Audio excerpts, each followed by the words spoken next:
we disagreed on many, many things. But there was one thing I think that we had an agreement on, and that was Ben Stokes' captaincy. How do you feel about it now, John? How do you feel about it now? We spoke him up as a captain, and I think that there's been times when, it's not about understanding, especially this pink ball test, right? It's not about understanding the moment, which I do think that England have failed to do. It's about understanding the moment that's about to come, which has been so lacking. They were playing a red ball strategy in a pink ball game, weren't they? Right. And that comes down, there's certain things. There's so much here, right? Morning of day 4, Will Jackson, Ben Stokes, in the best batting conditions of the day, are blocking it out. Right. I've made my point about that. It's not a huge point, but they should have done that the day before. And actually, this was a time for baseball, in my mind. Will Jacks tries to take the short ball on twice, and then Ben Stokes comes down the track and seems to suggest to him that he doesn't try it a third time, and it's dug in again, and he doesn't go for it. Right. That for me is if I was a player, I'd be kind of a bit like, what is the message here? Right. I'm not sure what the message is here. Then Stokes goes off and says, no country for weak men, and my dressing room, which basically is calling out his team. I say, that's fair enough. And so we're looking at the team, we're looking at the preparation, which comes from up above. We're looking at the shot of Harry Brook or Zach Crawley, and we're looking at the bowling of Carse. What about the captaincy of Stokes? I think it's fair. I think the Perth tests, when Head went wild, I think, what did I count? There was 10, 11 different plans that they tried, and about 6 of those were in the first 30 balls before he'd gone nuts, right?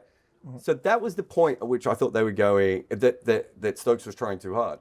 But then we get the Boland-Stark partnership, and I was like, I honestly thought Alistair Cook had walked out on the field to start captaining.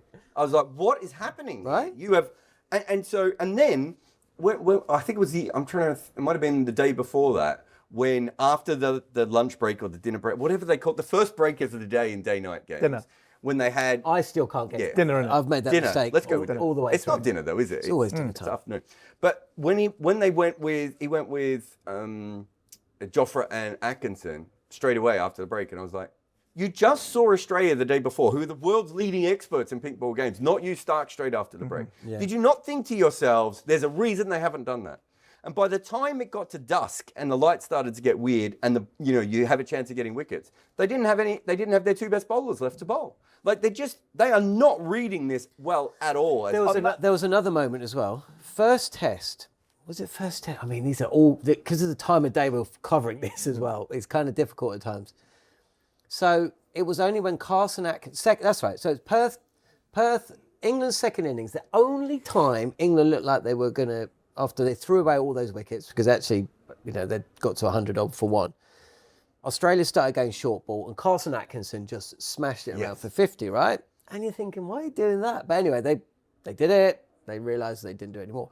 Then England came out to bowl, and they went short really early on. I mean, it's the point you were making about how they bowled to Head.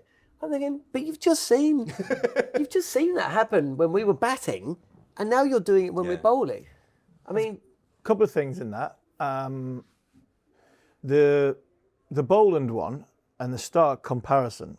I'll try and stick up for Ben, but I'll criticise him a little bit as well. That I think they've gone to the short ball tactic too early, and I'll come back to that. The Boland one, no matter what time of the day it is, Mitchell Stark didn't bowl for that period of time because of the light. England's top order were batting. yeah. If they were holding them back, because the top order were batting. If Boland's batting, who are you throwing the ball to? Jofra Archer.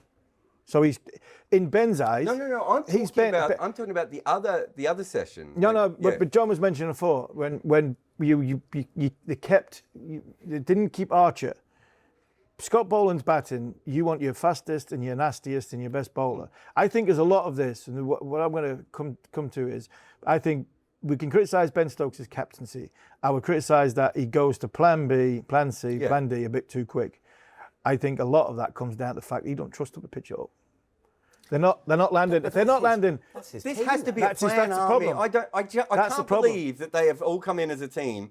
Atkinson doesn't bowl this short in England, right? This has to be a plan that they're trying to bowl. That's short. they come to it too early. But I think they're coming to it too early because I don't think he's trusting them. I don't think England are putting the ball in the right area. But I think consistently for long enough. But it's not bouncer bowling that they're trying too early. It's literally the length that they are bowling is back of a length from the start. There's no time. Head gets bowled a lot, right? He's a bit loose around the top of off stump. With a new ball, that's where you want to give him a couple. They almost haven't bowled any to him. Weatherald sits on the back foot waiting to slash wide or to play the pull shot. Let's just pitch them up. Let's see how it that's goes. the problem. The problem, they're naturally bowling too short.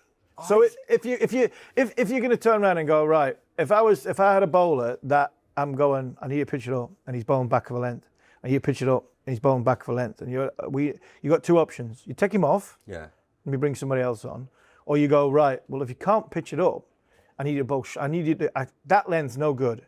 It either has to be this length or that length. And if you can't hit that length, I get the technical you side, need to hit this length. Joffre, That's what I'm saying. I'm not trying to defend here, Ben, but I'm just thinking, if he's standing mid on and mid off going, I need to pitch it up. Why are you not pitching it up? I can't quite get it up there. I need to pitch it up. I can't get it up. Right, fair enough. You go back. That length's no good to us because it's making the ball soft. 2, it's easy to leave. 3, they're just waiting for the one that's just a little bit wide out. Bosh. Right, we're going to have to go short because if you can't pitch it up, I need to be in the game. I just think if you look, I've been watching these games back over and over again. They are bowling back of a length and wide almost from the start. So they're going into the pitch straight away. You've watched more of Atkinson than anyone in this room, right? I don't remember him ever bowling this consistently short any time I've ever seen him. And some of this might be, and you know about this as much as anyone, Australianitis. You get to Australia and the ball carries and you're like, hey, never seen this before. I don't know, maybe some of it is just that. But this team should be smarter than that. I know they got rid of some of their analysts, but surely they kept 1 or 2 around to be like, well, if I was the analyst at this point, I probably would have been fired, right? Because I would have gone up to them and said, I don't understand what we're trying to do here. Just bowl up to Jake Weatherald. Jake Weatherald wants to hit square as much as possible. Just bowl up towards off stump. At the very least, you'll slow him down. Like Australia did to Ben Duckett. You were a bowler, right? But there were times where I couldn't get it right. No, I know that. Yeah. But, I mean... It seems this is... Yeah, I know. But in terms of the process, when you get to Australia, we had Dale Steyn on, and he said when they went to Australia in 2008, 16, the coach said, put the drive away, right? When you're batting, put the drive away. You are not driving at all, right? Lower order runs really important. Put the drive away. This is to lower order batters, but also to everyone.